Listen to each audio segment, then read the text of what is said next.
এই গরমে ঠান্ডা ঠান্ডা সাবুদানার এই কাচের পায়েসটি হলে বলো তো কেমন হয়। তাই আমিও তৈরি করে নিলাম, তাই চিন্তা করলাম তোমাদের সাথে একটু শেয়ার না করলে হয়, তাই এটা আজকে তোমাদের সাথে শেয়ার করব। আমাদের গল্প পেজে তোমাদের স্বাগত জানাচ্ছি। যেহেতু সাবুদানার পায়েস তৈরি করব, তাই এখানে প্রথমে নিয়ে নেব 2 কাপ সাবুদানা। এই যে 2 কাপ সাবুদানা নিয়ে একটু ভালো করে ধুয়ে নেব। 2 কাপ সাবুদানা প্রায় 200 গ্রামের মতো। এখন এটা একটু ভালো করে ধুয়ে নেব। এখানে মোটামুটি মিডিয়াম সাইজের একটু বড় দানার এই সাবুদানাটা নিলাম। আর এখন জল দিয়ে ভালো করে ধুয়ে নেব, কারণ অনেক ময়লা থাকে। জলটা দেওয়ার পরে ময়লাটা ভেসে উঠেছে উপরে। তা ধোয়া হয়ে গেল। এখন মানে আধা কাপের মতো জল দিয়ে দিলাম, আর একটু লবণ দেব। লবণ দিয়ে এটা এই যে সামান্য একটু লবণ দিলাম, যে সাবুদানাটার ভিতরে জানি লবণটা ঢুকে। এরপরে 10-12 মিনিটের জন্য একটু ঢেকে রাখবো, তাহলে সাবুদানার ভিতরে জলটা ঢুকে যাবে এবং সাবুদানাটা নরম হবে। এই যে সমান করে একেবারে জলটা সমান করে দিলাম মাপ নিয়ে, তা না হলে কিন্তু মানে বলটা তৈরি করা যাবে না।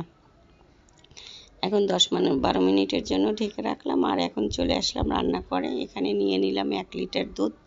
তা দুধটা একটু জ্বালাতে জ্বালাতে গরম মানে ঘন করতে হবে ছড়ি, কারণ এটা একটু ক্ষীরের মতো হবে, মানে রসমালাই টাইপের, তাই একটু দুধটা ভালো করে জ্বালিয়ে নিচ্ছি। তা দুধটা চুলায় রেখে চলে আসলাম। এখন সাবুদানাটা মাখিয়ে নেব। যে প্রায় নরম হয়ে গেছে, তবে দেখলাম ততটা হলো না, তাই চিন্তা করলাম যে একটু ব্লেন্ডারে মানে ব্লেন্ড করে নিই।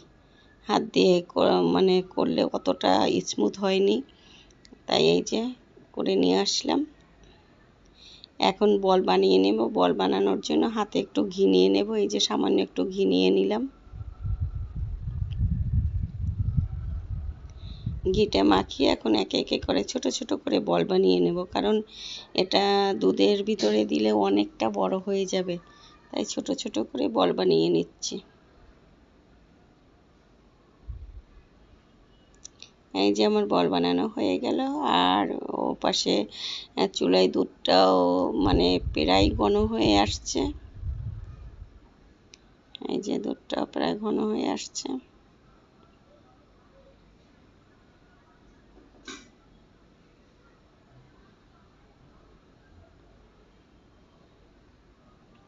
মানে চারপাশে একেবারে সর পড়ে গেছে। দুধটা ভালো ছিল, একটু ঘন দুধ দিয়ে না করলে এটা ভালো লাগে না, মানে টেস্টটা সেরকম হয় না। তো দুধটা প্রায় মোটামুটি হয়ে গেছে। এখন এখানে দিয়ে দিচ্ছি 1 কাপের মতো গুঁড়ো দুধ। আর গুঁড়ো দুধটা দিয়ে অল্প অল্প করে দেব এবং নেড়ে নেড়ে নেড়ে দেবো, তাহলে আর ওই যে মানে লামসটা থাকবে না। মানে গরম মিশিয়ে দুধটা দিলে যেমন একটা দলা দলা বেঁধে যায়, সেটা আর হবে না। যে একটু একটু দিচ্ছি আর একটু ভালো করে নেড়ে নিচ্ছি।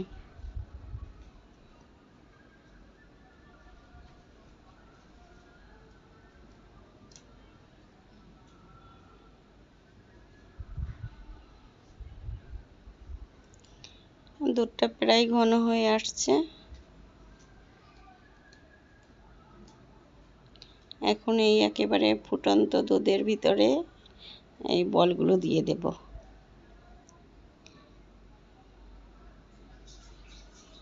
বলগুলো দেওয়ার সাথে সাথেই মনে হয় এক একটা দ্বিগুণ হয়ে গেছে,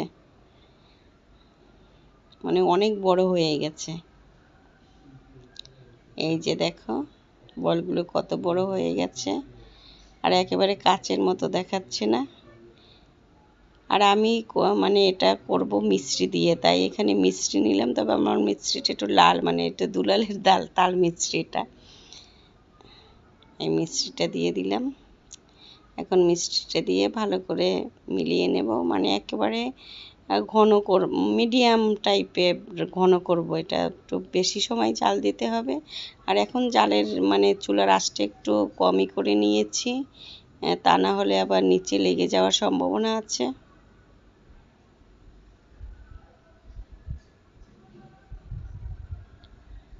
জালটা একটু বাড়িয়ে দিলাম। দেখো আমার কাচের বলগুলো মানে সাবুদানার বলগুলো একেবারে কাচের মতোই দেখাচ্ছে। কি সুন্দর হচ্ছে না, দেখাচ্ছে না?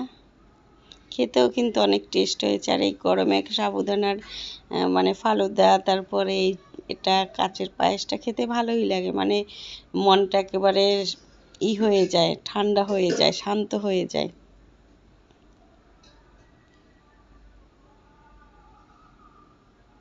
অনেকটাই ঘন হয়ে আসছে, এখন দিয়ে দিলাম মানে 1 চামচের মতো এলাচ গুঁড়ো। এলাচটা একটু ভালো করে গুঁড়ো করে নিলাম।